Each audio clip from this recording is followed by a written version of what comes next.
Well, that's weird. Didn't do a countdown like I was supposed to. I just recently added an intro video, so maybe that's the reason why. So anyway, hi guys, welcome to the Church Split. My name is Will, and you know what we do here. We help you escape your church's echo chamber, learn to think biblically, and of course, challenge the status quo, which always needs challenging. But first, don't forget to like and subscribe to the Church Split, and of course, you can support me on Patreon. Link in the description below. You can support as low as $1 a month. And that is very, very helpful for people like myself because, of course, you know, we all got bills to pay and this is crazy. So I want to say right now, I apologize for being late. I'm about an hour late than I normally do on a Wednesday night. I did push it out. I did log in and make sure that was done.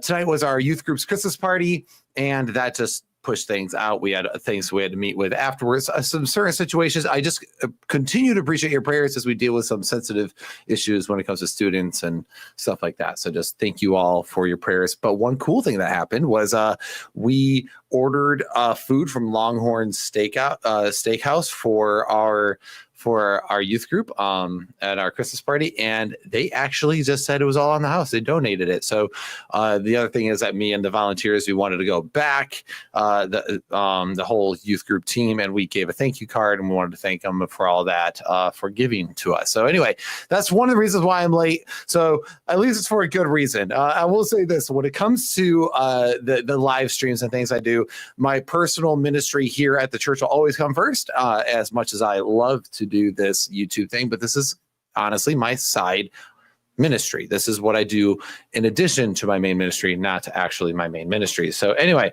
yeah, it was a Christmas party. Isn't that crazy, Roddy, that it was a Christmas party, by the way? Like, it's December. My second daughter's due in the beginning of February, and it's like, and you know, you think February 2025, but right now I have to actually remember that's like a month and a half away, essentially, is where I'm technically 2 months, but really we all know how this works. So anyway, it's more like a month and a half. But anyhow, so today we are continuing our series and responding to Mike Winger, and we are responding to every word he says. He has a playlist of about 6 videos where he actually discusses penal substitutionary atonement, and he says some wild things about people like myself who deny penal substitutionary atonement. Now, keep in mind, I want you all to know that I want to emphasize, I love Mike Winger, but there is a point in time where some people deserve pushback and an honest slap in the face out of love. So if I'm a little cheeky or I'm a little bit more pointed in this video, especially more than normal, is because in this particular video of his, this is where he starts saying things that are so unhinged that actually deserves a complete pushback on. Because the reality is, again, if you read my book, you don't have to read my book, by the way. You can, just tune into the channel. That's fine, I guess. But you can also just read the book, Crushing the Great Serpent, Did God Punish Jesus?, where I present a case against penal substitution and present a different view of the atonement. And you will find that people like myself are biblical. We are Christians. We are Orthodox. However, Mike would say otherwise. And it is because of the language he often uses that actually turns me to the point where it's like, I want to recommend his stuff. I want to say I like him. And I do like him in many ways. But at the same time, his comments have been so irresponsible and so unhinged that they deserve proper pushback and the same amount of tone used against him. And I hope that if he ever watches these videos, he knows that it's because I actually used to listen to almost every video he dropped.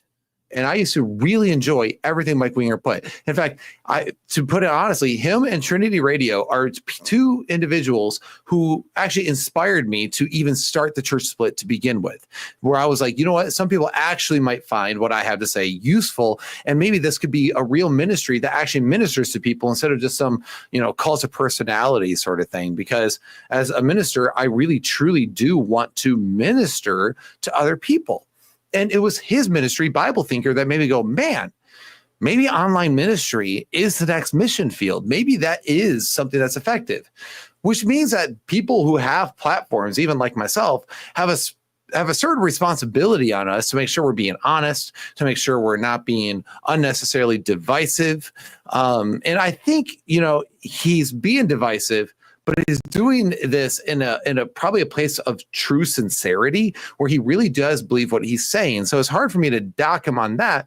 Where I can dock him on those is the fact that he clearly didn't study this enough to where I think that if he studied it enough and he studied his opposition enough, he would know that it doesn't deserve the amount of angst that he's given this particular topic. As Father Stephen DeYoung says right now in the comments, I love Mike Winger because God says I have to. And it's like, for me, it's not just because I have to, it's because I actually truly have enjoyed his work in the past. But it was mostly when he was just uploading, how do you talk to Jehovah's Witnesses and his sermons on Ephesians or Romans 9. I just really found those really, really helpful. And I just want to say, it looks like Doug Medberry says, I told my wife that I want your book as a Christmas present. Thank you so much. I hope it doesn't disappoint. Like, I got this for Christmas. I could have gotten anything else, and this actually is garbage. I hope you really enjoy it, Doug. Sanity Obscure says, read your book twice. Good stuff. Also watch Idol Killer's response to Mike. Ooh, so you got the saucy bit there. I actually do play. So if you watch Idol Killer's response to Mike, then you know that he had Paul Vendredi on, and I plan to have him on myself probably in January. Him and I were talking today about it. So anyway, with no further ado, let's go ahead and just pull up this video, because he does not waste any time in actually getting into some of the nonsense that he says. Sorry, guys. Anyone who listens to audio on my live streams, I apologize always, just because you're not seeing this live, even those who are watching afterwards. But Sanity Obscure added, I also burned myself at the stake for being a heretic after reading your book. I got better.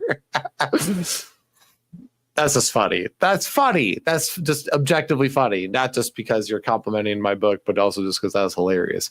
So, all right, let's go ahead and pull this up with Mike Winger and kind of start unpacking it. Hey guys, today we're talking about the question of, did Jesus really die in my place to suffer the penalty for my sins? And while that may not seem like a huge issue, it is actually a major, major debate going on in Christianity. I say Christianity because a lot of the people who are on the wrong side of this debate aren't really Christian, and I don't say that to be harsh. It's just Christianity is a thing, and you reject the core of that thing, you're not actually Christian. I am so sorry. I just realized I was on mute. Roddy, thank you. Mute. I'm going to have to edit that out in the audio version of this, and also in the video version of this. I apologize. All right, let's go back. I am so sorry. So right here, Winger says that these aren't real Christians who deny penal substitutionary atonement. Did you catch that? These aren't real Christians. Just let me rewind this for 2 seconds for you, because I was muted and being an idiot. Listen to this. Actually, a major, major debate going on in Christianity. I say Christianity because a lot of the people who are on the wrong side of this debate aren't really Christian, and I don't say that to be harsh. It's just Christianity is a thing, and you reject the core of that thing, you're not actually Christian. I'm sorry, Mr. Winger. I thought that the Nicene Creed is actually what showed what true Christianity was. That's what Orthodox Christianity is supposed to be anyway. And I demonstrated in the end of my last episode that the Nicene Creed actually demonstrates my position better than it demonstrates your position. Not that the Nicene Creed even sets out to set a certain theory of the atonement forward, but actually it fits my view better than it fits your view. This is absolutely revolting and disgusting behavior. And I'm sorry, Mike, you're my brother. I love you. But you need to hear this if you ever watch this. You are speaking so far out of turn that this makes me wonder what even happened to the Mike Winger to begin with that I used to listen to. The objective Mike Winger, who was actually gracious to his opponents, but presented what he actually thought was true. This is disgusting. I mean, it just straight up is. It's disgusting. But not only that, it's objectively untrue. Are you telling me that the entire Eastern Orthodox Church aren't Christian? That the entire Catholic Church aren't Christian? Because they both deny penal substitutionary atonement. The Western Church of Catholicism, they affirm satisfaction theory, but they don't actually affirm penal substitutionary atonement. And the Eastern view rejects both. Are you saying they're both not Christians? Or are we one of those people like some of the more ridiculous Protestants who believe that Catholics and Eastern Orthodox individuals aren't Christians truly, that they're really idolaters, which is of course absurd because they believe that Jesus Christ is the Son of God and that he died and was buried and rose again on the third day. And they affirm all the core Christian beliefs. Is that really what you think? This is absolutely outrageous behavior from you, Mr. Winger, because we are actually Christians. Many of us are actually Christians, and we will continue to be Christians no matter whether or not you think in your little bit of authority that you have on YouTube says one way or the other. I am a Christian and I minister in the church, and I will continue to do so. And luckily, my faith and faithfulness is not incumbent upon whether or not Mike Winger thinks that most of us are Christians who deny penal substitutionary atonement. Maybe those of us who deny penal substitutionary atonement do it because we think there's actual theological errors in it, or we think that there's another view that is more proper to it. So, as Doug Medberry says, many pastors don't have time to challenge many evangelical doctrines. My pastor is one of them. And I've run into that same thing in many, many other places. Father Stephen DeYoung says, core equals what I think is really important. Mike Winger rejects a whole slew of things that the church of centuries past thought were core. Exactly. So this goes on. We keep going on and on talking about this particular statement, but this is why I put in the thumbnail, that no longer a Christian. These people aren't Christians, because this same thing could be levied at him. What if I said arbitrarily that my view of the atonement is the absolute core of Christianity? And if he denies my view of the atonement, he's no longer a Christian. People would rightfully say that makes me stupid, that makes me arrogant, that makes me the sole authority, or at least me trying to usurp the authority of the church and Christians past. And people would rightfully condemn me for it.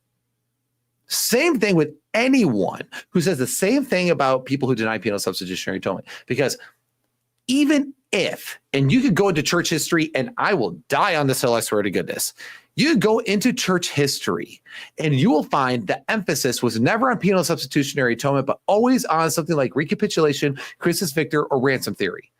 Even if I grant all the what you call the penal language, which I don't, but even if I granted it, you will find much less of that than the rest of the other things emphasized, which would mean that something like Christus Victor would be the core of the gospel and everything else would orbit around it. But even then, we're talking about theories of atonement. We're not talking about the message of Jesus Christ, the Son of God, resurrected for the sins of the world. That's really the core message, and that the kingdom of God is at hand. Okay, that's the core message of the gospel. Stop equating your atonement theory with that. All right, okay. Tangent over. Let's move on. Others, they're Christian, but I think they're just confused. William Lane Craig said that this one doctrine, penal substitution, is under attack more than any other view held during the Reformation time. Why is that, Mr. Winger? Why would so many people be against penal substitutionary atonement more than any other time? Maybe it's because we have more access to information than any other one. And maybe it's because this particular doctrine creates more problems than any other doctrine really common in Protestantism, next to like hyperdeterminism or determinism as a whole, or maybe Calvinism. But I would argue that this doctrine is directly attached to those issues. So again, yeah, I just don't find, I find your argument vague and unconvincing, but this is the first 41 seconds of your video. So let's give you time, but I'm not liking our chances. Meaning that amongst like Protestants or evangelicals, this is the biggest doctrine that's under fire right now. And I'm defending it in this series. Today, we're looking specifically at the Old Testament. And what does the Old Testament say about why Jesus died? Did he die for my sins? That's the concept. Was it for my sins? And I'll get more detail as we go here. But I think this is the most... Right there, I want to show you what's kind of happening. This is the anachronistic view. Now, by the way, I heard all you guys in your comments. I say anachronistic. I always say anachronistically as opposed to anachronistically. People make fun of me for my pronunciations. Leave my Midwest alone, okay? Let me do my thing. Jeez, it's like when everyone makes fun of like Leighton Flowers for saying Baptist as opposed to Baptist. Okay, come on. But right here, notice the bait and switch here. This is where, again, Mike does not know what he's talking about. And this is why he shouldn't be making videos nonchalantly about topics he doesn't know about. No one argues that Jesus didn't die for our sins. No real serious theologian says that. The difference is that you equate dying for your sins as penal substitution, when there's many different ways people can do something for somebody, including dying for them, than something like being punished in their place. Soldiers die for their countries each and every day. That's a great example that I use frequently, but that's a good example. Family, like maybe a father would die for his child. Does that mean it's penal substitution? No. So Mike Winger just because you see this idea of dying for sins does not mean that penal substitutionary atonement is true.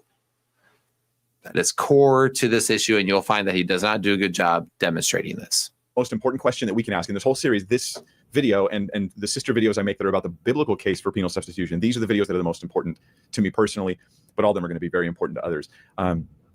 By the way, welcome. And by the way, I met several of you guys at Rethink Apologetics, the conference, and also at the Unbelievable conference in Calvary Chapel, Costa Mesa. And I just want to say hi to you guys. It was great to shake your hands and see your faces. And I was very encouraged by just getting to connect with you. All right, so here's the series. And by the way, I'm Mike Winger. This is the Tuesday live stream every Tuesday at 5 p.m. Pacific Standard Time. You can join live, or you can just watch it afterwards in the Bible Thinker app, on YouTube, on the podcast, the Bible Thinker podcast, or whatever's convenient for you. So here we are in the middle of a series, and the series deals with three major accusations against penal substitution brought from progressives. Here's the accusations. Oh. So to push against penal substitution means I'm a progressive? Oh, it's hard not to feel pain at the amount of ignorance that's being spewed right here. But at the same time, it's so amusing. You think that people who disagree with penal substitution is progressivism? This is I deal with this in like chapter 1 of my book. I talk about this issue. Like, I'm sorry. Yeah, many progressives push against penal substitution, but it doesn't mean that they're wrong. Maybe there's good reasons to just reject penal substitution. You ever think of that? It like goes into the whole thing of just because progressives say it, you must reject it. It's like, well, no. Even a blind squirrel finds a nut every once in a while. Okay, like how about we deal with their actual claims before we just start lumping them in that? But these three claims by progressives. Okay, so hey, Orthodox Church and Catholic Church, did you know y'all were progressive? You know, where a friend of mine, friend of the channel, Tyler Fowler, when he became a catechumen and became an Orthodox individual, and the priest was showing him around their church, that once they got to like the actual doors to go into like their version of the Holy of Holies, that his wife had to stay out there because that's how it was in the ancient priesthood, that women couldn't enter that space, only men could. That's super conservatism. Did you know that's actually progressivism? Did you know? How dare. It's just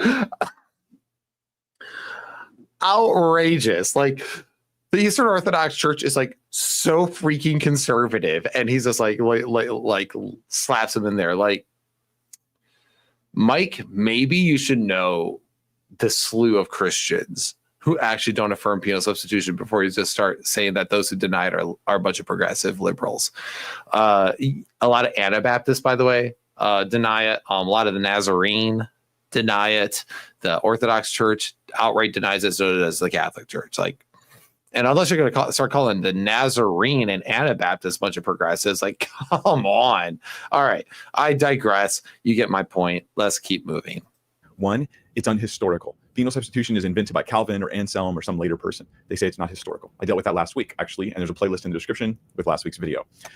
And last week's video was trash, by the way, Mike. I dealt with that, and none of those comments actually say that.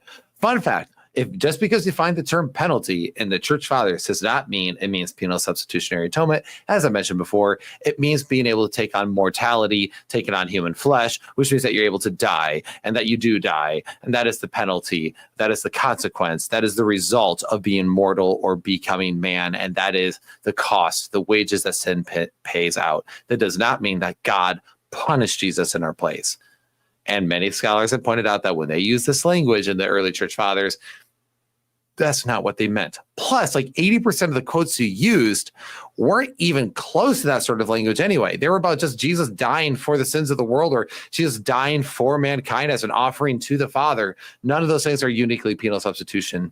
So, Mike, your argument so far, I will digress. I will just repeat again. I find your arguments vague and unconvincing. Love you, brother, but you got to do better. Then the second objection is it's unbiblical. We're dealing with that this week, and it's the most important issue, and I'm going to go through it in great detail for that reason. And then finally, the third accusation, which will be a few videos down the road here, it's evil. That penal substitution is like immoral, unjust, and just downright evil. That's actually the accusation. Well, we're going to be dealing with that in future videos, and this appeals to either philosophical issues, legal issues, moral issues, and generally comes from a place of totally misrepresenting the doctrine of penal substitution. So that. Okay, no, Mike. People deny it, and it is evil because it's not a straw man. It's not making things up. It's taking their actual quotes. Unless you're going to say R.C. Sproul did not believe in penal substitution when he said that it's like the Father looked upon the Son and said, I quote, God damn you, and that he was anathema to the Father, which Paul, by the way, says like basically woe is unto those who say that the Son would be anathema to the Father. But, you know, who am I? You know, I'm just a YouTube guy and I'm a progressive, apparently, not really a Christian. So I know nothing, but I can read my Bible and I can say that. Seems like, and also I can read other theologians that they said that Jesus was actually forsaken by God, that the sins of the world were put upon him. It was like God looked upon Jesus and saw all the murder and sin in this world and put it on him, making the innocent the guilty. And that's why in my book, I spend chapter 2 the entire time just quoting ancient and recent people teaching penal substitution, because I'm sick and tired of this accusation of this straw manning. Okay, fine. That's why I put all their quotes in there. This is what they say. All right. Stop saying I'm straw manning, because I'm actually taking you for your word. All right. I'm taking your word for it. And you'll see that Mike plays some of these games in this, and Mike is just very confused. I love Mike, but again, he doesn't know what he's talking about. And I've been having conversations with people who disagree with penal substitution, and they've heard such bad stuff about it that it seems they have a hard time thinking clearly about the issue. And these aren't people who don't think clearly. That is, they've been sort of poisoned with these bad ideas, in my opinion. So I'll come to that topic later on. So stick around. My request is focus on the question of the video today. I can even see the live chat like already, filling with the moral objections. That's the distraction. The question the moral objections are a distraction. How are the moral objections a distraction? That would be actually good. By the way, I want to address Mama 1000 in the comments real fast. She says, I don't follow either of you closely. Fair enough.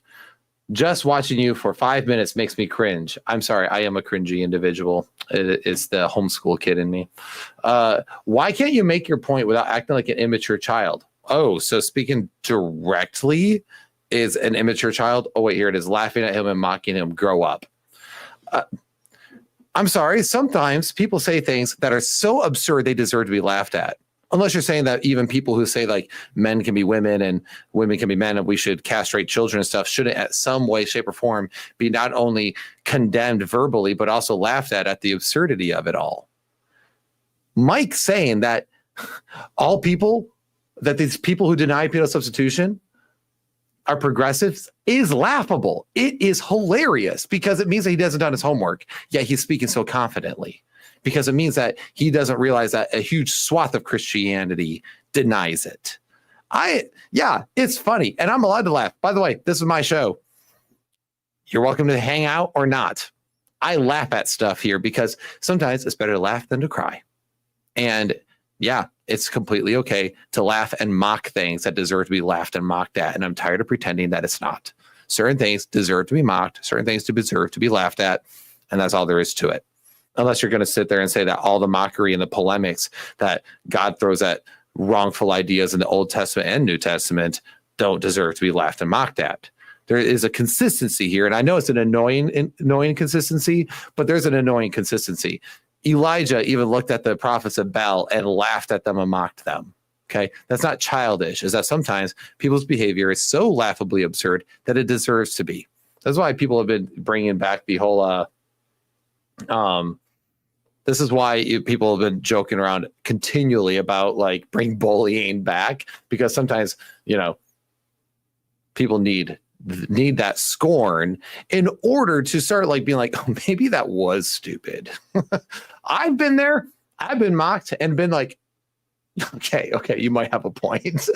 Because sometimes polemics are effective tools. They are effective tools. They're rhetorical tools, but tools nonetheless to convey a point. So I will continue moving on. And Father Stephen DeYoung says that that Calvinistic tactic, an emotional appeal, if your God is a being of cold logic, is not the God revealed in Jesus Christ. So anyhow, J- whoa. Okay, there's other things going on here. Jamie says he is not cringe. Wes is a pastor. My nickname's sticking out. Take off your glasses. I can't take off my glasses, bro. If I take off my glasses, I can't read. She goes, but Mama 1000 said, I homeschool my children too. You can speak the truth in love. I can speak the truth in love. And I said that many times in this video that, but because of he calls us later on in this video, people like myself, poopy heads, Mama 1000. It's weird to call you Mama, so I can't call you Mama 1000 for short. That was weird. I can speak the truth in love, but I already said at the very beginning, top of this video, I'm going to speak very bluntly in this because he calls us progressives. He calls us Christians in quotation marks. He calls us poopy heads. He calls people who are legitimate Christians these things. I reserve the right after such ridiculous rhetoric to push back in as much obnoxiousness as I choose to, because we're already in the deep end. So I will match people's intensity every single time. So anyway, it doesn't make my argument sound emotional and valid. I'd like to hear the facts move along, please. It doesn't make it sound emotional. It makes it sound polemical and whatever. This is the cold hard facts. It's dumb and laughable what Mike has done. Anyway, sorry to get distracted, especially those who are listening to this later on. We have right now is it biblical? That's the question. We'll deal with moral objections and all that later. So what is the doctrine of penal substitution? What do I mean when I say it? I mean, it is the doctrine. I'm going to quote here from the book, Pierced for Our Transgressions. This is this one was really good. Listen carefully. The doctrine of penal substitution states that God gave himself in the person of his son to suffer instead of us the death, punishment, and curse due to fallen humanity as a penalty for sin. Those are the elements right there. Defined simply, there's an atonement or a dealing with my sin so that I might be reunited into fellowship with God. And it's achieved through penalty, the penalty that was due my sin, the curse upon my sin, coming upon Jesus, who's the substitute, who dies in my place, right? And there's more to it than that, but that's like the bare bones. But he missed out on his review there that included in that is not this idea of penalty as in just death. It's the idea of punishment, that God poured his wrath out on his son. That is extremely important in this entire conversation. And by the way, it is when people press on this, so God punished an innocent, God punished himself to save other people. As people start pressing on these particulars, suddenly we're accused of straw manning. Wow, that voice crack though. Whew, we're accused of straw manning. But is it straw manning if I'm actually taking your definition? This is why I take William Lane Craig's definition as my primary definition in my own book. Definition. Another way to put it is penal substitution emphasizes that the punishment from God provoked by human sin was borne by Jesus Christ with his sacrificial death. The punishment from God was borne by Jesus Christ. I want you guys to remember these words so that way when the gaslight comes on in this series, you guys will be aware of it. All right, today we're asking this. Is that biblical? Is that biblical? And we're going to go through the Old Testament passages, and we have to start in the Old Testament. People want to start with Romans, and they want to start with Paul, and that's okay, except people are able to confuse people about Romans and Paul because they don't start with the Old Testament. And they're kind of like, I think they're pulling a wool of confusion over your eyes because they're not starting with biblical categories for the things Paul is talking about. So here we go. We're going to start with the Old Testament. We're going to do a lot of scripture today. Today's going to be a lot of Bible. Perfect. I love the Bible. And here's the thing when it comes to the Old Testament. It's actually the Old Testament interpretation that reshaped my entire view of the New Testament. So right here, he says people confuse you with the language of Paul and take it over to the Old Testament.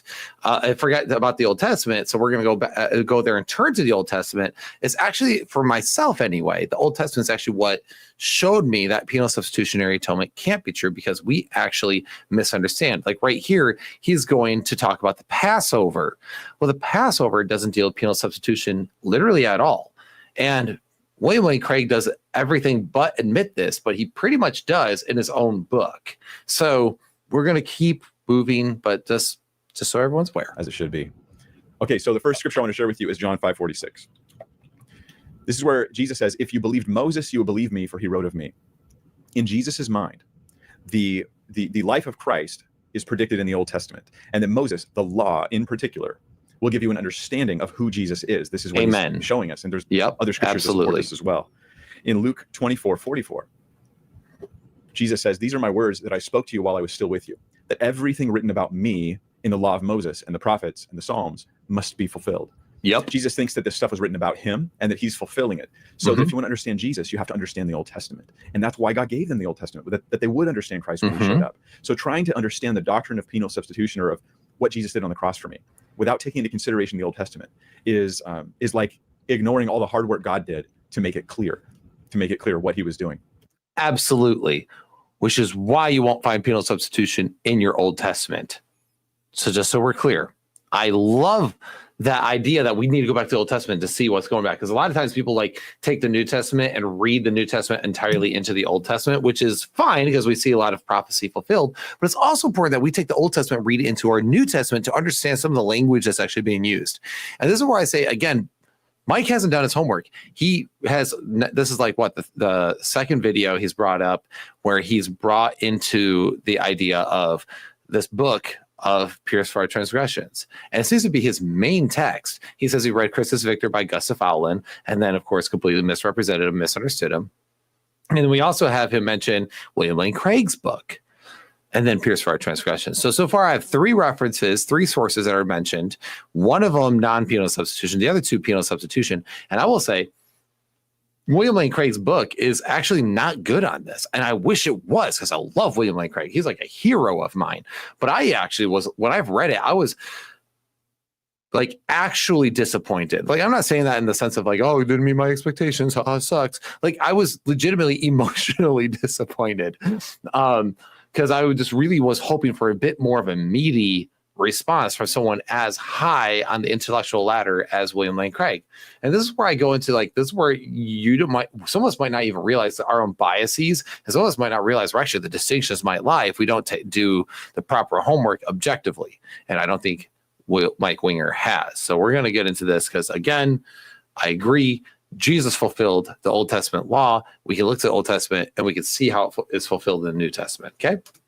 He then goes on in verse 45. He says, then he opened their minds to understand the scriptures and said to them, thus it is written that the Christ should suffer and on the 3rd day rise from the dead, and repentance for the forgiveness of sins should be proclaimed in his name to all nations beginning from Jerusalem. He says it's written that Christ, the Messiah himself, should suffer and on the 3rd day rise, and that it would be preached to people that they could repent and simply be forgiven. And so this is central to understanding the cross. You got to understand the Old Testament. That's the idea. There's one more here. Matthew 5:17. Where Jesus says, do not think I've come to abolish the law or the prophets. I have come not to abolish them, but to fulfill them. To fulfill them, the idea of Jesus is fulfilling the law and the prophets. This would include the sacrificial elements of the law. Think about that. How much of the law is about sacrifice in the book of Leviticus, in Numbers, in the experiences during the Exodus? How much of this is about sacrifice? How much of the whole tabernacle system and the Levitical priesthood is all about sacrifice? You need these categories to understand Jesus' sacrifice because he's fulfilling those things. The New Testament also continually uses the Old Testament to understand what Jesus did. I mean, like a lot. It does this constantly. It doesn't ever preach Jesus in a vacuum without the Old Testament as the foundational truths that are being sort of understood now in the light of Christ. The word fulfilled constantly being used, and especially in relation to the cross. Jesus' cross is a fulfillment of such and such. That's the idea in the New Testament. In shadows and pictures and living metaphors, that kind of thing. Also in the terms that we see in the New Testament, they're understood by the Old Testament. Ransom, Passover, propitiation, offering, high priest, sacrifice, blood. Right? All those things, atone, all these things, they come from the Old Testament, and their meaning is established and then we bring it into our understanding of what Jesus did on the cross. So this is where we get 1 Corinthians 15:3. Where Paul says, for I delivered to you as of first importance what I also received, that Christ died for our sins, but he didn't just die for our sins, he died for our sins in accordance with the scriptures. So that's why we got to start with the Old Testament, because the New Testament understanding is built on an understanding of the Old Testament. Now, there are too many key passages, to be honest, to even go through in one video. In fact, I'm going to do Isaiah 53 is going to be next week. I can't even get into it this week because I want to do a whole video on just that one. Oh, good. I love Isaiah 53 because it doesn't say what we think it says. This is good in the sense that, yes, it is important that we go to the Old Testament to see how Jesus fulfills it. I understand what Mike is trying to do here. And everyone, though, says that their view is fulfilled in the Old Testament. But the problem is that the Old Testament sacrifices had nothing to do with penal substitution. Just because there's a death of an animal doesn't suddenly mean it's penal substitution. It's actually incumbent upon you to prove that death means penal substitution. And you'll find that it doesn't. And by the way, pretty much most scholarship agrees on that point. And we're going to talk about that as we go forward. But he wants a special video to Isaiah 53, which is great because I love to respond to that. I do plan to do eventually an individual video of my own on Isaiah 53 on how to properly interpret it. But anyway, I understand what Mike is doing here. This is good. This is, if we could talk about good Mike and bad Mike, this is good Mike. Hey, let's go to the Old Testament and find out. The problem is his hermeneutical lens, which would be fine if it was just his hermeneutical lens and he acknowledged it as such. But he doesn't do that. And instead he says it's true that everyone else is either progressive or not really a Christian, or they're just confused. This is the language he uses toward his opposition, which is disgusting, really. It's just not okay. And again, it is laughably bad because, again, as I mentioned before, with all the other stuff, with all the other denominations that deny it. So, all right, we'll keep moving and we'll see what sort of ammo he brings to the table. But we're going to talk today about two special passages, Exodus 12 and Leviticus 16. We're going to talk about the Exodus, or the Passover event, and we're going to talk about the Day of Atonement and how these give us, and now hear me here, because this is like my synopsis statement for this video. Here's the case I'm making. For those who want to refute me or disagree with me in the comments, please, you're welcome to. But make sure you're refuting what I'm actually saying.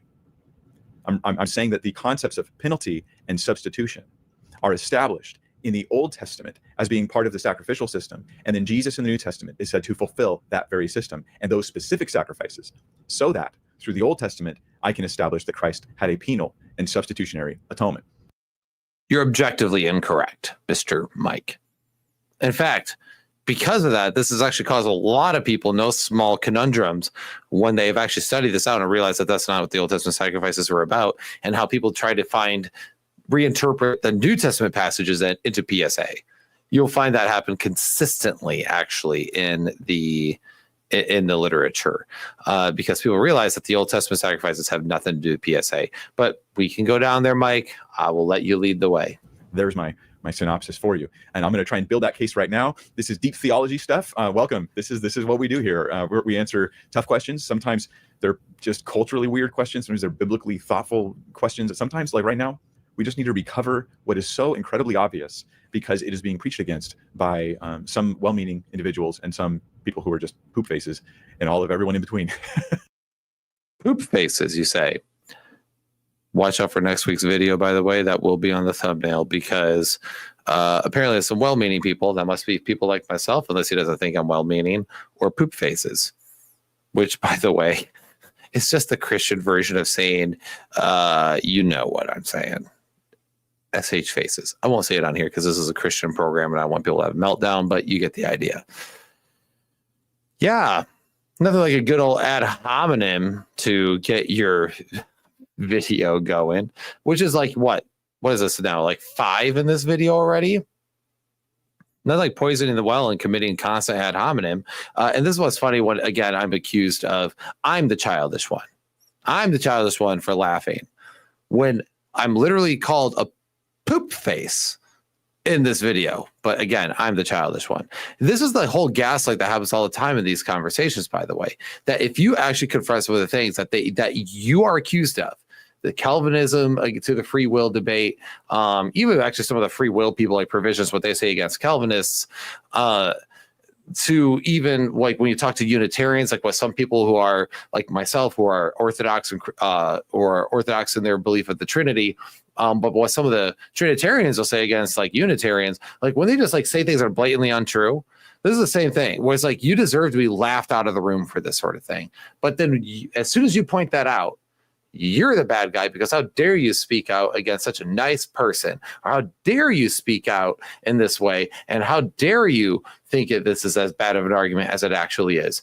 I will say what I said many times on this program. Your argument is bad and you should feel bad. And the fact that you're committing ad hominem as the very like foundation of your argument is laughable at best and like disgusting at worst. Mike, I've seen you in the past do better than this.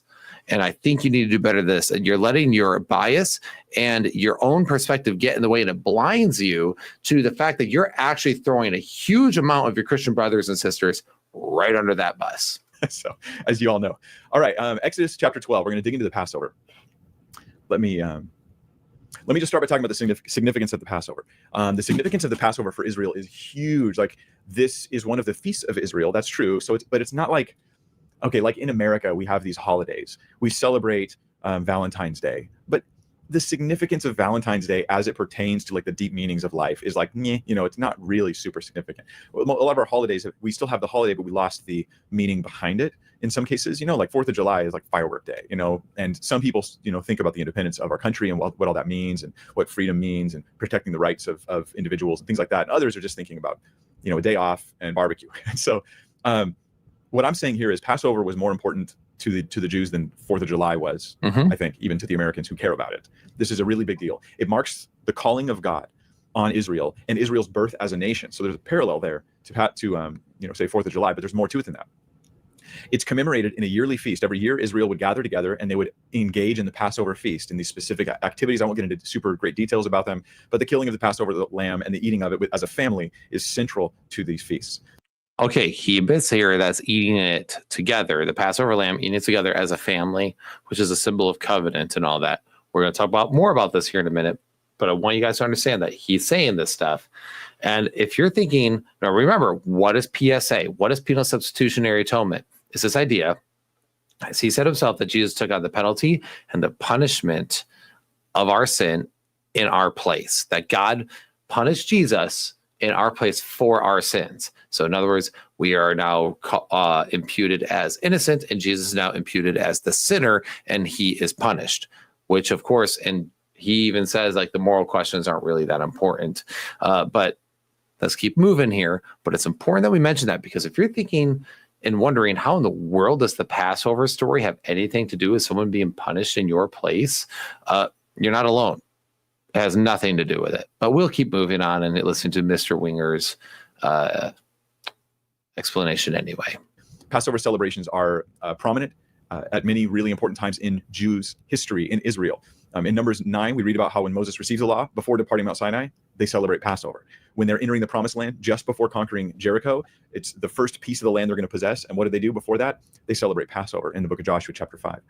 When Josiah reforms the nation and they have a great revival because he rediscovers the word of God there, 2 Kings chapter 23, they have Passover, right? That's the reform of the nation. First thing to do, Passover. When Hezekiah has a reform of the nation, 2 Chronicles chapter 30, first thing he does, he has Passover. They did it right away after being exiled from the land from 70 years when they were brought back after the Babylonian exile in Ezra chapter 6, verses 19 through 21.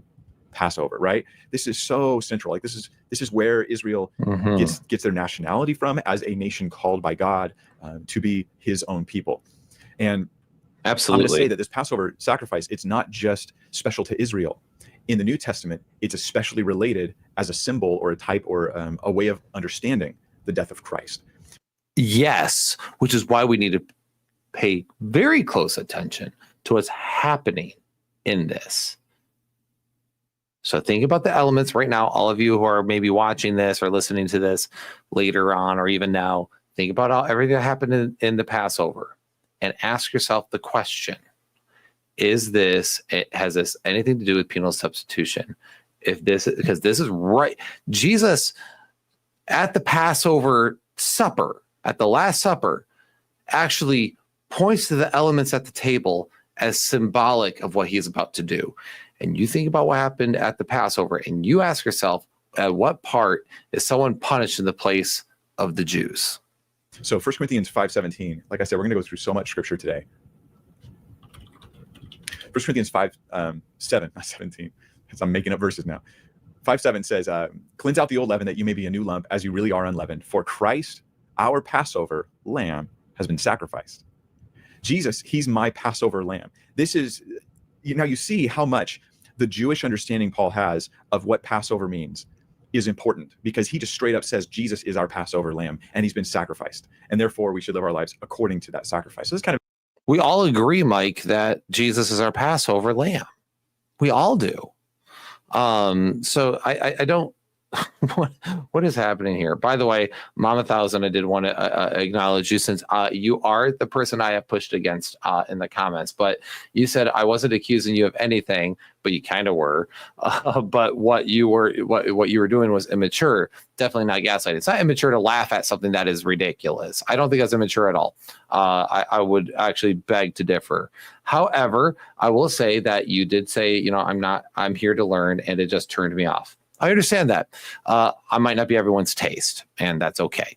And if you want a more restrained, like scholarly view of it, or maybe a less polemical view, my book might be better where it's like a little bit more restrained, because it's just more me sitting down with a friend and explaining all this. But this is just, in this particular video, Mike is so unhinged in what the ridiculousness that he spews that I will go all in on it because of that very reason. So keep that in mind as we go forward. Remember, I was called a poopy head. I'm allowed to do this. At least that's what I'm saying. So is that an eye for an eye? Is that not allowed? I'm pretty sure it is, but because Jesus was polemical and mocked the Pharisees plenty of times, I think I can mock Mike Winger for saying ridiculous stuff. Anyhow, for Christ as our Passover lamb has been sacrificed, as he's quoting, no one disagrees. Kind of a big deal. Kind of a big deal. So let's talk about some context for the Passover. We're going to understand Passover so we can understand Jesus. That's the idea, right? God promised Abraham, going back to Genesis, right, that he was going to give a land to the descendants of Abraham, and they would be a whole nation of people. Okay, so over 400 years later, that still hasn't happened. And that's where Passover comes in. The Israelites have grown in number. There's a lot more of them now, not just the 70 that went in approximately, but there's a lot more now. And now God says, I'm going to make you a nation. I'm going to pull you out of the land of Egypt. But they're in really bad shape. They're in bondage. They have not seen the fulfillment of God's promise to Abraham, not even close. And so God's going to deliver them from these Egyptians who won't let them go. But he delivers them not just by saying, hey, let my people go, and he lets the people go. Rather, God delivers them through 10 horrible plagues that he brings upon the Egyptians. Sometimes all of the people, sometimes just some of the people that are living in the land. So Passover is about what happens in the 10th plague, the final plague. That's where Passover comes in. It's the culmination of all these things. It's like the big buildup is to Passover. And boom, this is the one where Pharaoh finally says, okay, I will let the people go. In other words, this event triggers the release of the people and the birth of the nation. It's kind of a big deal. You kind of see where he's going with this, by the way, if you know enough about this conversation. But it's one of those things where, to quote the Princess Bride, you keep using that word. I don't think it means what you think it means. Anyway, I will unpack what the Passover really is getting at here in a minute, but I'm just going to let him make his case. There's two different aspects or acts of salvation that happen in the concept of Passover. Now, progressives will agree. Progressives, that's my nickname here for people who are fighting against penal substitution. Not everyone's necessarily progressive. There's always, outliers in every group, but generally speaking, they're progressives. Generally speaking, they're progressives. No, they're not, my friend. Again, you are broad brushing. It's irritating. It's cringe.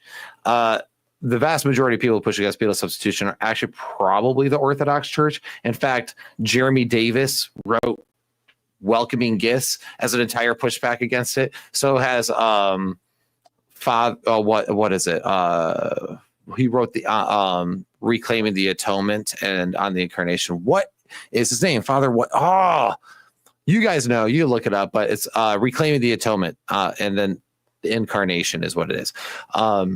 That book was phenomenal. And yes, so Eastern Orthodox people are actually pushing against it. They're not progressives. They're going to agree with me here on the first act of salvation that happens in the Passover. In the Passover, God is delivering the Israelites from the tyranny of the Egyptians by means of judging the Egyptians. Now, generally, they're going to agree with me on this. They're going to say, yeah. This is a model, Mike, for how God delivers people from bondage and the control of hostile powers. They'll agree with that. They'll say, hey, sin, the world, Satan, this parallels to Jesus. Jesus delivers us from sin, the world, and Satan, and God conquers those things. And his judgment on the tyranny of the Egyptians. And they try to usually depersonalize it. It's not really judgment on people. It's just judgment on like things like tyranny, all that kind of thing. But there's a second aspect of salvation or act of salvation happening in the Passover that's missed or ignored or purposely covered up by individuals. And that is this: salvation from God's own judgment by means of a Passover sacrifice. And that's what Exodus 12 is all about. And that's where we're going to go right now. So by establishing that Christ is our Passover, I've established that. Now, if I'm going to say Passover involves salvation from judgment from God, the implication is that Christ's sacrifice on the cross is saving us from God's judgment. That's the parallel that I'm trying to build here. So that's actually not what's happening in the Passover. It's not about Israel being spared God's judgment. It's about Israel declaring themselves as the people of God with the blood. And we're going to talk about the significance of that again here in a minute. But I want us to make sure we're dealing with that right off the gate. It is not about them avoiding God's punishment. It's about them declaring themselves as the people of God. Otherwise, what wrath is Israel under? God is literally trying to free them. God wants to free them. Why would they be under wrath? Why would the Passover be about them avoiding God's wrath? God is trying to free them. That's the whole point of Moses' mission, is to let my people go So to claim that this must be penal substitution is to completely be missing the point. It's about freeing them from bondage and sin and destruction and imperialism and oppression, all those things. It has nothing to do with wrath being over Israel. And in fact, has everything to do with wrath being over Egypt and Israel declaring themselves as covenant people. And we're going to discuss how the blood actually signifies that here in a moment. This is what Exodus 12 is all about. The Passover lamb was not needed to deliver Israel from Egypt. Think about this. God didn't need to deliver Israel from Egypt, not with a Passover lamb. He could have just slew the firstborn, boom, delivery, done. The Passover lamb was needed in order to keep God from judging Israel the same way he was judging Egypt. What? He needed the Passover lamb to prevent himself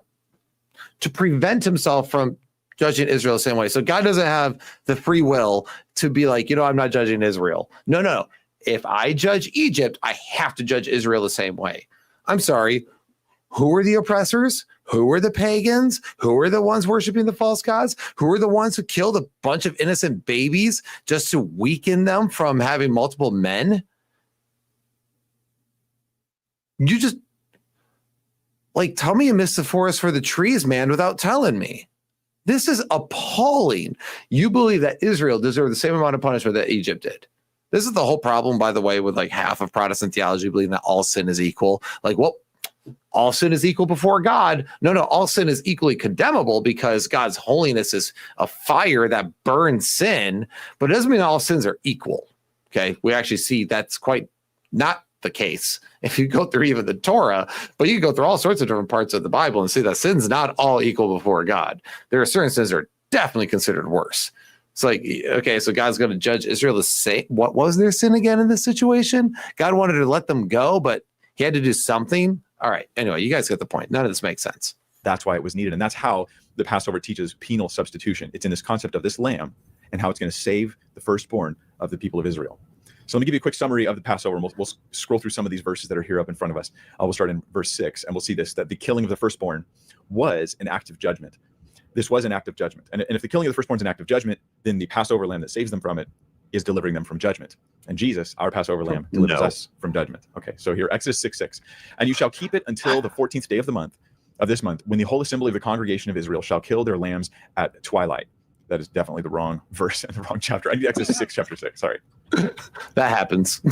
Okay, there it is. That happens. Say therefore to the people of Israel, I am the Lord, and I will bring you out from under the burdens of the Egyptians, and I will deliver you from slavery to them, and I will redeem you with an outstretched arm and with great acts of judgment. So God's going to redeem them with an outstretched arm, but not just an arm of helping, but acts of judgment, God coming against sin. No, not just sin, wholesale, judgments against Egypt for being an evil, oppressive empire. Imagine saying, reading this, I will bring you out from under the burdens of the Egyptians. I will deliver you from slavery to them. I will redeem you with an outstretched arm and with great acts of judgment against who? Your enemies. This is a hopeful passage of I'm going to save you from those who are trying to destroy you. And imagine the amount of twisting, the hermeneutical spin you have to take on this to go, the act of judgment here is talking about judgments as a whole, which would be also against Israel. What? That's nowhere in this text. And you are reading this into it to shove your PSA down our gullets. Mike, you've got to do better than this. This is not I can defend PSA better than this. This is not a good defense of PSA. This is twisting scripture wholesale because you wanted to say what you wanted to say. We got to do better than this, especially with someone who's probably the largest Christian platform on YouTube. And for those who want to say God's judgment isn't ever him coming against sin, good luck. Good luck saying that biblically. That's just not true. The problem here is probably you just think judgment's bad, and so you're trying to find a way to get out of it. But no, I don't think judgment's bad. I think judgment's very good. I think God judging sin at the end of all things is an objectively good thing. But I think your version of how you're trying to twist this verse into meaning so that it doesn't is just simply not true. The judgment's not bad. It's good. It's a wonderful thing. It's part of God's goodness. Exodus 12, verse 12 reinforces this. It says, "For I will pass through the land of Egypt that night, and I will strike all the firstborn in the land of Egypt, both man and beast, and on all the gods of Egypt I will execute judgments. I am the Lord." This is an act of judgment. God is not just doing deliverance, he's doing judgment, and he's doing judgment in the striking of the firstborn. So God will judge by killing the firstborn. Some want to say that God just doesn't judge people. I mean, that's just obviously false. Throughout the text of Scripture, that's obviously not true. Judgment in the book of Exodus, though, is like... But what does killing the firstborn have to do with judgment over Israel? Like, you see the issue here? It does. Like, the typology just doesn't follow. Like, you're trying to shove the death of the firstborn into somehow judgment also over Israel, when God literally tells Israel, like, how to get out of like being killed. And the reason why is because they have to declare themselves covenant people with the blood. And we're going to talk about that here in a minute. Like a legal term. It's like a legal term. It's I'm exacting the rightful, moral penalties upon you for what you deserve because of what you've been doing. Right, because what you've been doing. Israel hasn't been doing anything wrong in this. The judgments are against Israel. Not Israel, Egypt, not against Israel. Israel's the innocent person here, and Egypt's the one who actually deserves to be punished. This is just bad.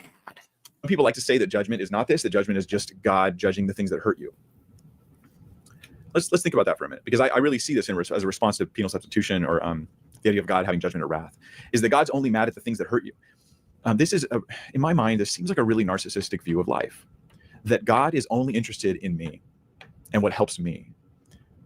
But while I would agree that sometimes God is judging the things that hurt me, other times he's judging me. I mean, read the scriptures, read right here. He's executing judgment on the firstborn in the land of Egypt. This is not delivering them from their evil firstborn or something like that. No, this is judgment. This is what's happening in the text. It's what's happening in real life. Yes, judgment against Egypt.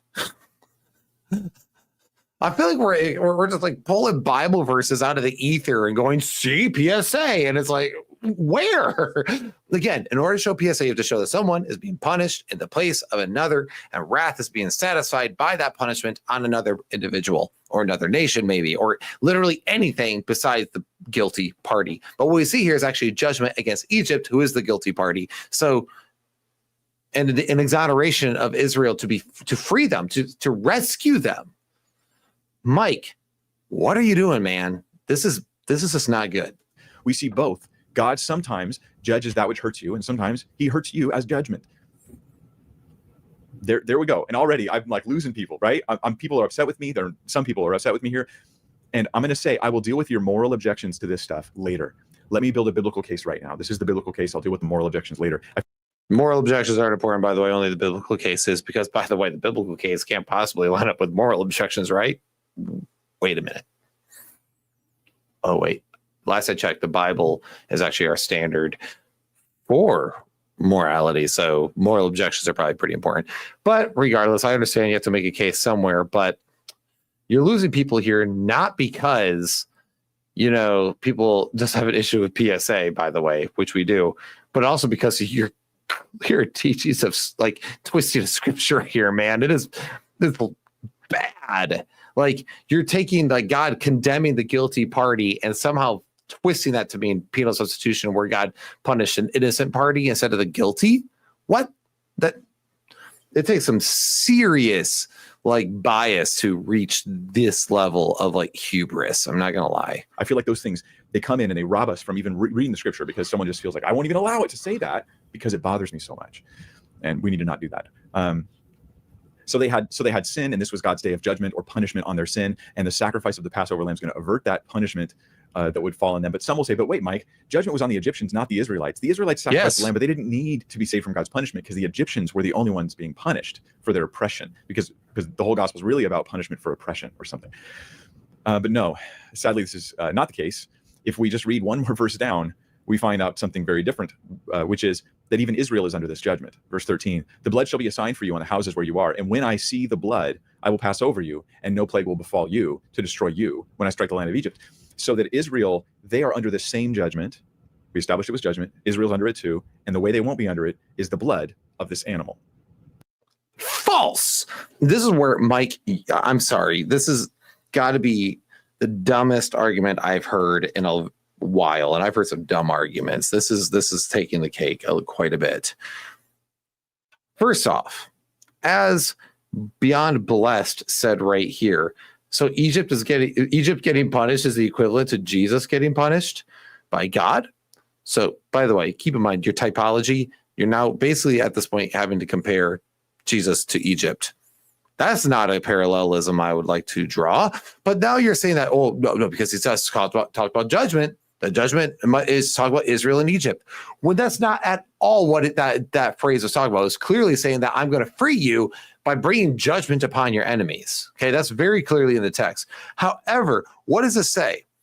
That because my judgment is upon you, that you must kill this lamb and that blood will be what satisfies me to pass over you? No. What does it say? The blood shall be a what? A sign for you on the houses where you are. And when I see the blood, I will pass over you, and no plague will befall you to destroy you when I strike the land of Egypt. The blood was a symbol of his covenant people. You want to know why? Let me tell you why. Because in the ancient Near East, blood wasn't associated with punishment. It was associated with purification of evil and sin and death, because the life of the creature is in the blood, is what the Torah says. And they believed that blood was a symbol of life.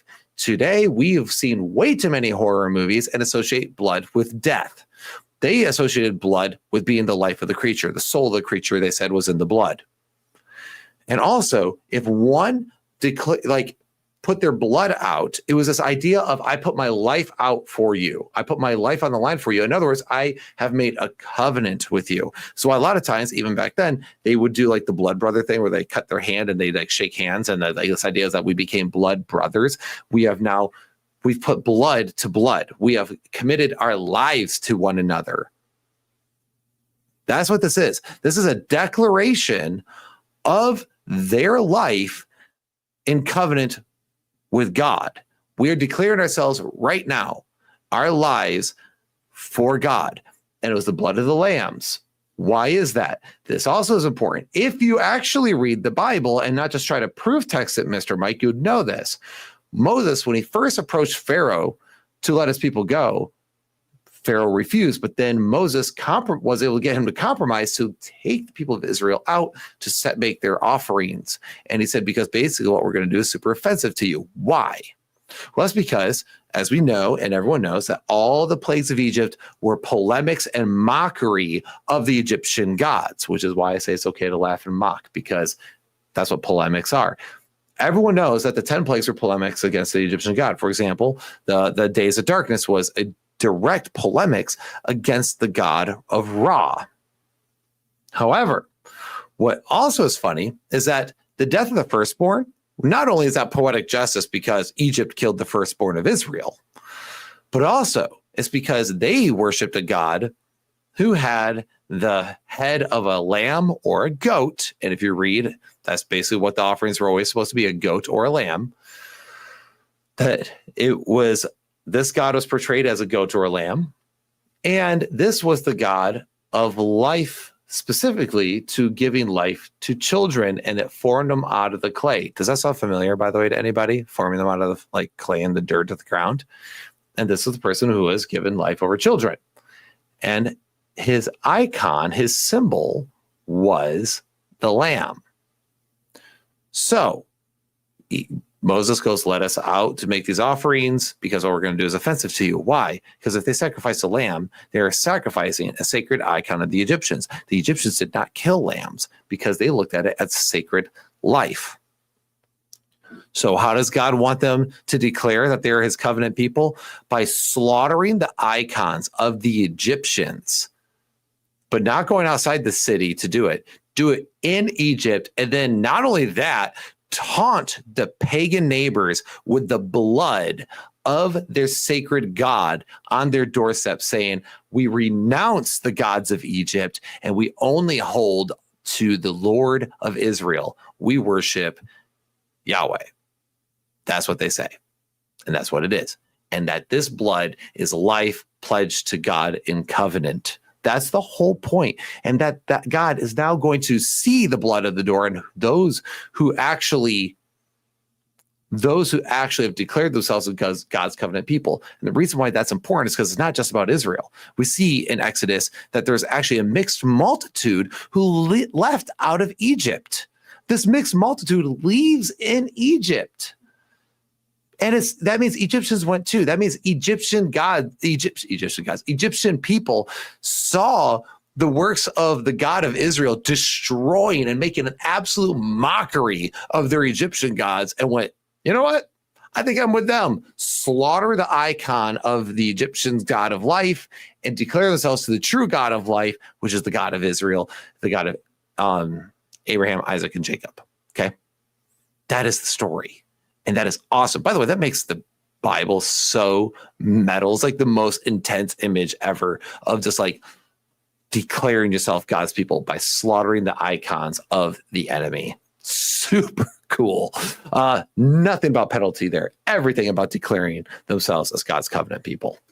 That's how they will not be under the judgment.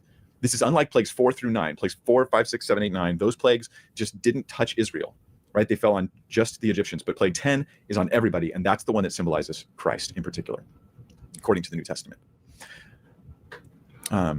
So why is Israel under judgment? That's the next question. And that is a good question, actually. We should ask this. Like, why is Israel potentially in danger at the sacrifice of the Passover at that moment? Why is their firstborn going to die? Well, Exodus 20, verse 5, it tells us that there was a problem with the Israelites in that they were idolaters just like the Egyptians. Let's read verses 5 through 8 here. You shall not bow down to them or serve them, for I, the Lord your God, am a jealous God, visiting the iniquity of the fathers on the children to the third and fourth generation of those who hate me, but showing steadfast love to thousands of those who love me and keep my commandments. You shall not take the name of the Lord your God in vain, for the Lord will not hold him guiltless who takes his name in vain. Is this? Oh, those are great verses, but again, I just typed in the wrong passage. Ezekiel 20, verse 5. Forgive me. I'm normally very professional, except when I'm actually doing live streams. Here's the passage I was looking for. And say to them, thus says the Lord God, on the day when I chose Israel, I swore to the offspring of the house of Jacob, making myself known to them in the land of Egypt. I swore to them, saying, I'm the Lord your God. On that day, I swore to them, saying that I would bring them out of the land of Egypt into a land that I had searched out for them, a land flowing with milk and honey, the most glorious of all lands. I said to them, and here you got to listen. Here's what God told them. Cast away the detestable things your eyes feast on. And every one of you, do not defile yourselves with the idols of Egypt. I am Lord your God. But they rebelled against me. Were not willing to listen to me. None of them cast away the detestable things. And, they didn't get rid of the idols. The implication is God is saying they're already worshiping idols. I need them to cast those idols away. Israel was not like this perfect set apart people. They weren't seen as the holy ones amongst the wicked ones. No, they're as bad as the Egyptians in some ways. What does this have to do with the Passover? I'm sorry. I was trying to let him finish his thought, but I just can't. What does this have to do with the Passover, Mike? Because that's you're trying to build this entire typology, which failed on the Passover. And now you're building it over here, cast away the detestable things. Your eyes feast on every one of you, and do not defile yourselves with the idols of Egypt. I am the Lord your God. But they rebelled against me. They were not willing to listen to me. None of them cast away the detestable things their eyes feasted on, nor did they forsake the idols of Egypt. Okay. You mean like when they created a golden calf later on? We're not talking about the Passover at this point. He's not talking about their state in the Passover. Again, the Passover was all about declaring themselves as God's covenant people. Just because they go back to idolatry doesn't suddenly bring penal substitution into this conversation. What are we talking about? This is a complete distraction. And it's this weird thing that's like Mike will do. And I've noticed a lot of like these discernment ministry people do this, which I know is kind of ironic since I'm over here claiming to be discerning truth. So whatever. But they kind of do this thing where they just like read a bunch of random verses and go, see? And you're like, no, I don't see. Like, can you exegete that for me? Well, the reality is most of them can't exegete it because it doesn't actually support their claims. So anyway, I digress. Let's keep trucking. And God is redeeming them through a sacrifice to cover their sin. So I read the rest of this verse right here. At the end of verse 8, then I said I would pour out my wrath upon them and spend my anger against them in the midst of the land of Egypt. And then he goes on to talk about how, so they earned God's wrath. He doesn't give it to them. He gives them a covering. That is this sacrifice we read about in Exodus chapter 12. So what now? Let's see. We go to Exodus 13, verse 11. And we learn that the Passover lamb. So the problems are God's judging. The judgment will fall on Israel, and they will suffer too. And then here's the solution. Here's how they'll get out of the judgment of God. This is so like the cross. verses 11 through 15 of Exodus 13 gives us the idea that this is substitution. We get the element of substitution in the Passover sacrifice, the picture of Jesus. Oh, okay. When the Lord brings you into the land of the Canaanites, as he swore to you and your fathers, and he shall give it to you, you shall set apart to the Lord all that first opens the womb, all the firstborn of your animals that are males shall be the Lord's. Every firstborn of a donkey you shall redeem. There's that word redeem, with a lamb. Yeah, redeem, by the way, that word redeem means freedom, and it's actually slavery language. It means like freedom from slavery. So that's not penal substitution. That's like oppression language. Or if you will not redeem it, you shall break its neck. Every firstborn of a man among your sons you shall redeem, meaning they can't do child sacrifice. They have to. He's claiming the firstborn, but he's going to make them redeem the firstborn. So it's just about a picture. He's just drawing a picture with it, which Jephthah should have paid attention to in the book of Judges. God doesn't want human sacrifice. He rejects that in every possible way in the Old Testament. Every firstborn of man. Okay, guys, I'm sorry. I'm trying. It's like midnight over here. Okay, and I just did a whole Christmas party with a bunch of teenagers, so my patience is just not there. I'm tired. I'm broken, man. I'm tired. But did he just really talk about how God rejects human sacrifice? Because he doesn't want to be appeased via human sacrifice. Yet PSA teaches that he accepts human sacrifice to appease him. Does anyone else see the issue here? Man, I'm too old for this anymore. People always said that being a dad would age me, that being a youth pastor would age me. But come to find out, it's actually being it's actually being not youth pastor. It's actually being a YouTuber that is aging me. It's this sort of thing that just makes me just die a little bit more on the inside and lose hope for humanity. Sorry, Mike, I love you. This is supposed to be all in love, but whoo, man, it's like talking to that one family member that you love to death, but is always wrong. And it's like that's kind of what I feel like right now, where I'm like, I love you. Just please do better. Among your sons you shall redeem, and when in time to come, your son asks you, what does this mean? This is great. Now we're getting the explanation. Why are we doing this redemption of our sons? Here's the explanation in verse 14. By a strong hand, the Lord brought us out of Egypt from the house of slavery. For when Pharaoh stubbornly refused to let us go, the Lord killed all the firstborn in the land of Egypt, both the firstborn of man and the firstborn of animals. Therefore, I sacrifice to the Lord all the males that first open the womb, but all the firstborn of my sons I redeem. So this is a substitutionary thing. No, there was a striking of the firstborn, but there was a substitution instead. And we're going to keep doing this every year. Every year, when the firstborn are offered, we're going to offer something instead of our sons, because we're just trying to say there's a substitute there. Why are we doing this? To remember about the substitution that God. What? No, like, no, like, okay, so God refuses human sacrifices, so they bring in the firstborn of these other creatures to sacrifice instead. That's not a substitution. God literally refuses human sacrifices. So there's nothing to substitute. What are you substituting? The thing that God doesn't want? That doesn't make sense. Instead, it's exactly what God did with the binding of Isaac. That at the very top of the mountain, God goes, actually, no, I reject human sacrifice. I'm not like the other gods, like the Canaanites and all those others who sacrifice their children. That's not what I want. I will provide my own sacrifice. You just worship me. Don't you do that. Like, have a relationship with me. Have a covenant with me. Don't be like the wicked nations. That's the whole point of the story. This here is just saying that, no, I'm not using humans. Instead, consecrate unto me the firstborn. Why? Because God deserves our best. He deserves our first fruits of our labor. He deserves the best and the first of everything in our lives. It's a relational thing. Does my wife deserve my sloppy seconds, or does she deserve my best each and every day? If she deserves my best each and every day, and so does my daughter, then how much the more does God deserve our best and deserve the first of all these blessings? Of course he does, because every good and perfect thing is from above. All that's from us. I'm preaching at this point. Like, whatever, guys. Like, you're getting the whole gambit of Will in this one. You're getting the laughing, jovial Will. You're getting the tired Will. You're getting the theologian Will. You're getting the irritated Will. Now you're getting the preaching Will. Okay, but bottom line is, like, this is such a picture of giving God the greatest. And imagine the perversion of this. I'm giving God the best. The first thing I received from this blessing, so to them, by the way, these creatures, these animals weren't just like pets. This was their money. This was their economy. This is their way of life. This is the way they lived. And they said, instead of taking that offspring, the first offspring, and, keeping it for myself for more profit or for more comfort, I'm going to give it over as a gift to God and fellowship and covenant. It's like if I had a business, and let's say it's a donut business. And I say that because there's this awesome donut shop right by my church that I work at. And let's say I make this huge batch of donuts. And that's like, I have the best recipe. I have such creative ideas. I make this whole thing. And instead of selling it to make money, I instead go over to like my local homeless shelter and say, hey guys, take this as a gift. Thank you for just being image bearers of God and doing good things, even though no one else sees you. Okay, it's like kind of the same idea, but instead of like the low caste, like homeless people, it's like, hey God, thank you for seeing me and blessing me. Take this as a gift. It's a beautiful picture, and you just turned it into this weird substitution thing, like just shoving it into this text where it doesn't belong. Like this is actually Kingdom Sean Griffin. Where is that you said in here?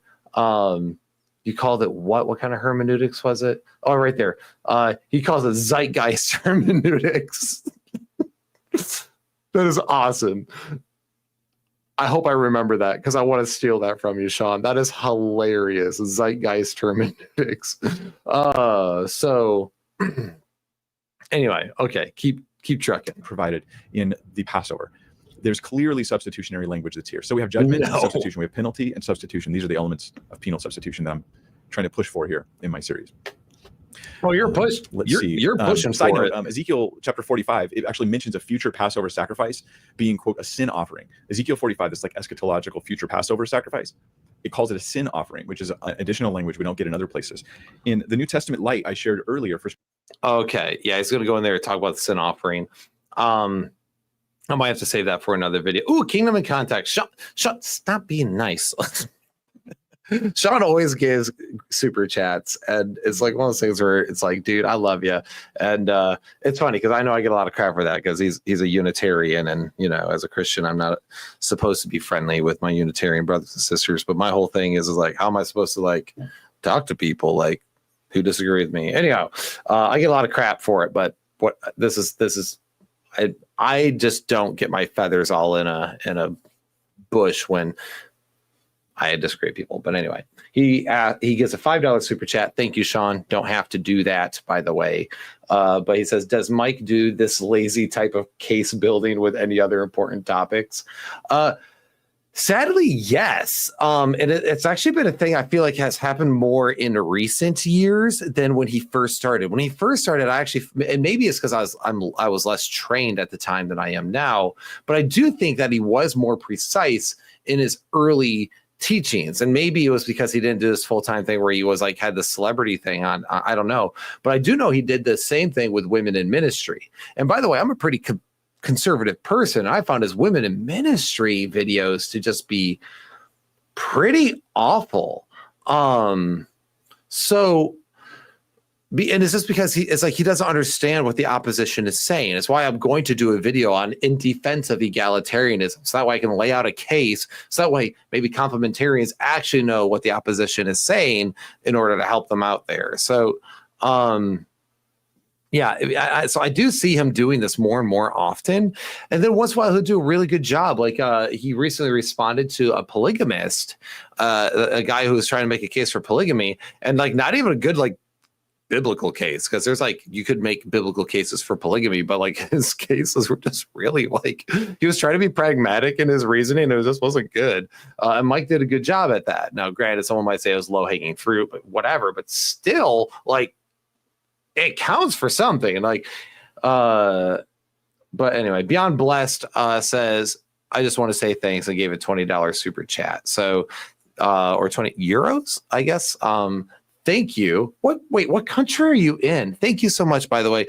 Don't thank me. Thank you. You know, it's kind of that. Sean, stop giving me money. I swear to goodness. One of these days I will come on your channel and we will have that hot seat conversation we talked about. It'll be fun.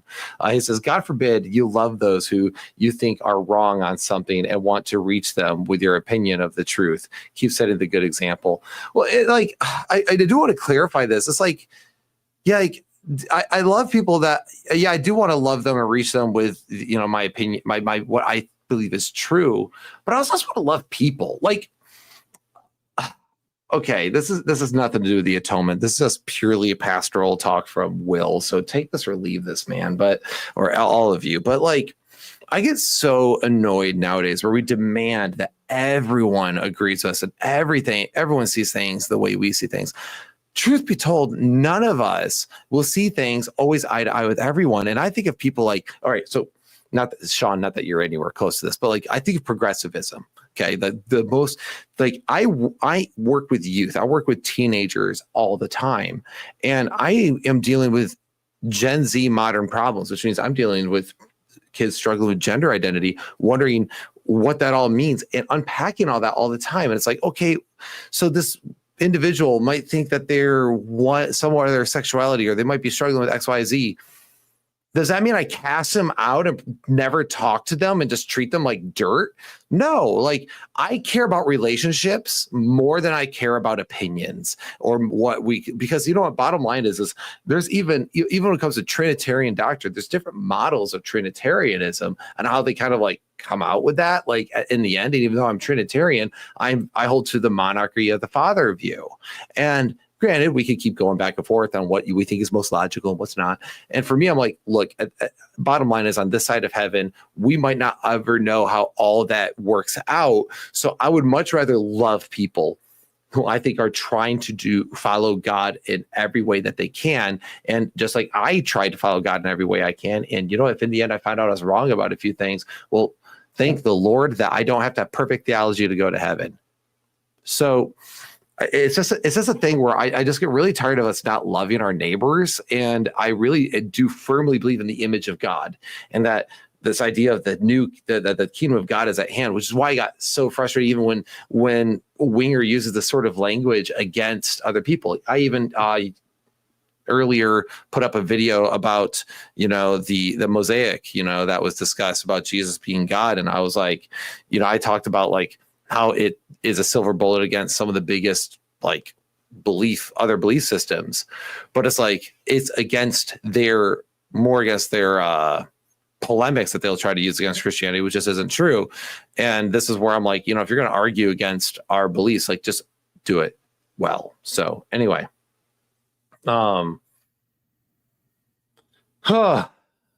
it's a continual frustration of mine. I don't think, you know, right now, actually, I'll rewind this a little bit because he's about ready to get into sin offering. But Father Stephen DeYoung in the chat already pointed out, he goes,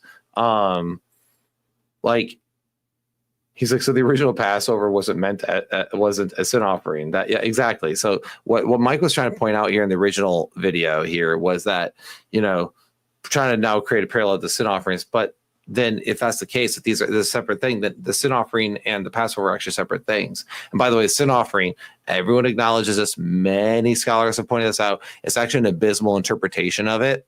Was like the Hebrew is hatat, and they actually add a little mark to it to kind of distinguish it from actual sin. But even though it's the same word, but they put a little mark over it to just distinguish the difference. And this difference is actually quite significant because it really means purification, the purification offering. But we're going to probably have to get into that in a later video, just because it is almost midnight and my brain is fried and I do have work still tomorrow. So anyway, guys, bottom line is Jesus is the Passover lamb, and the Passover lamb is about declaring ourselves as God's covenant people, as following Jesus Christ who rose from the dead. And that's why I really, truly, like, I think the core things that people really need to believe to like go to heaven essentially. And, you know, people can hate me for this all they want, but I think you need to believe in the resurrected Jesus physically from the dead, right? Like that he actually defeated death. That's not, you know, some spiritual thing, that it's not, he resurrected in spirit of some sort. No, I think you have to believe that he actually did defeat death. Like he is the Lord of Lords.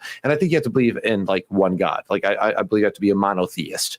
And, you know, how all that shakes out in the whatever model you want to create, I think you can create a lot of different models and make those simple things work. Some people say I dumb this down too much, and I get a lot of hate for it from time to time, but that's just what I believe. That's why I believe I can lock arms with more people than most people think you can lock arms with. And there's some people who are very close to me in life who very much disagree with me on this. But every time I actually really wish I could hold a stronger view on that, like, because it'd be easier for me. But it's like, to be intellectually honest, I read 1 Corinthians 15 and all those other spots, and I'm like, I think this is actually what's actually required. Like, I just can't get around it. So anyhow, I would request that those of you who actually really want to understand things like Leviticus, because I think Mike completely misunderstands some of these things. I think you should really, I mean, Michael Heiser is obviously the most probably well-known Old Testament scholar in recent years, but I also encourage you to like read the Jewish scholar Jacob Milgram. Like, he has a whole commentary on Leviticus. You can find it for free online, I'm pretty sure. Like, go check it out. You will read. I mean, it's not a small book. It's like 1,200 pages, okay? But it is worth reading and just taking your time with, because if you do so, you'll find that a lot of your confusion maybe on these topics will get cleared up on the ancient Near East. So anyhow, guys, I hope this is helpful for you. I really do hope that like this series is useful for people, that it's not just my blabbermouth blabbing and you guys just get annoyed with it, or you could just commiserate with my obnoxiousness. So yeah. Yeah, and Father Stephen Young, that's a good point. He said Heiser thought there was substitution in the Passover, not recommended on this point. Yeah, the reason why I want to bring up Heiser is because he actually points out how some of the offerings were misunderstood, and I think that's where he's a good start. And I think Heiser fell into the same trap that even N.T. Wright is in now, which is trying to redefine to one degree or another PSA, so that way they can still be considered like Orthodox to Protestants and not be crucified, since they're not part of the Catholic Church or Orthodox Church. There is that kind of like, there is this weird pressure when you're in the church to like hold to that which is mainstream. Otherwise, you might not be able to get a job. You might be condemned. So even though that they might not think it impacts their minds, I think it can. I mean, it took me a while before I even admitted it online, because I knew the amount of hate I would probably get. And sure enough, Dr. James White played clips from me just saying things off the cuff and then just like called me a heretic. So here we are. Kingdom in Context, Sean, you said, what's the most difficult part of Leviticus in your opinion? As far as substitution is concerned, I'm assuming, since that's the context of what this video is, or that's what you mean. I think the most difficult part to deal with like substitution, penal substitutionary atonement in Leviticus is probably the Day of Atonement, is Yom Kippur, which is Leviticus 16, which of course, if you actually understand the Day of Atonement, PSA doesn't really have a foothold in there at all. But I do think it's the strongest proof text, especially for people who might not understand the ancient Near East or like the temple practices, to make a case. However, if you actually understand Leviticus 16, like if you actually understand Leviticus 16 and you understand the ancient Near East, it just doesn't work. But I do think that is the most difficult passage. That's the one I wrestled with the most, because I have like certain lenses on when I was studying this, trying to like understand it, because I felt like I really just like had issues with the conclusions of PSA. And as I wrestled with PSA, I was like, I have to be misunderstanding some of these passages. I just knew there had to be another explanation, because I also knew that it could be just progressives. We're just ignoring Bible verses, like Mike Winger will say, because I'm like, I know there's like actual really good biblical scholars that seem to deny PSA. So I had to dig into that a little bit. That's what I would say. Father Stephen Young says, dude, read my dissertation. It's weak to point to Leviticus 16. You sent that to me, didn't you? I want to say that was you who sent me a dissertation. I have not read it yet. Yeah, and the Kingdom in Context says, but the goat on whom the sins were conferred was let go in the wilderness and not killed. So no PSA. Exactly. But they have this idea they could push to sin transference there. But I agree with you. And then they can also point to like later rabbinic literature, which says like that sin goat was like chased off a cliff and killed. There's a whole thing on that they'll try to appeal to. But I don't think you can really get there still. So Mama 1000 says, thank you for pointing out error. You're welcome. I know I probably came in a little hot on you on that. So I do want to make sure that you understand that I speak very passionately, and sometimes my very direct, passionate like tone can come off a little abrasive or a little bit more cocky or arrogant than I intend. I don't really know how to fix that. It's like either people say I'm too nice or I'm too mean. So just know that when I speak directly, this is me being direct. I will speak directly with literally everyone in my life, and I love them all, and they all know I love them. And a lot of people I speak directly to, and we disagree, and then we just like go grab coffee afterwards and talk about like recent movie or politics or literally anything else. So just know that. So anyway. Okay, well, guys, I think this wraps up the stream. I hope it's beneficial. I honestly want more and more people to just like, I'm not saying you have to deny PSA, but at least like know what you're talking about. Like know where the opposition stands and where they're coming from, because I feel like many people don't. And so the biggest names of Christianity just like attack people like us, and then like send me Mike Winger's playlist hundreds of times, because a lot of people don't know where those nuances are. And the people who are supposedly objectively teaching people on this aren't showing objective truth at all. Like they're propagandists more than anything. They're more ideologues. So yeah, anyway, Jeffrey Potter says, I just got on and now you're done. Sorry, dude. Sometimes that happens, but all right, guys, I'm gonna go to bed. So should you all, especially if you're on Central or East, especially if you're on Eastern time, like, and you're in America. If you're not in America, I don't know. If you're like in Europe, you really should be in bed because you're like 4 or 5, 6 hours ahead. So whatever. Anyway, guys, this has been fun. I'm going to keep doing this. Next Wednesday, I'll do this as well. Hopefully, I won't be late or have to reschedule like I did tonight, where I had to push it out an extra hour. But maybe that's beneficial for everyone who watches this later because it's a shorter video. I don't know. Anyhow, guys, so take care. God bless. May the grace of God dwell with you all richly. And I'll see you next time at the church split. So take care, and I'll see you soon.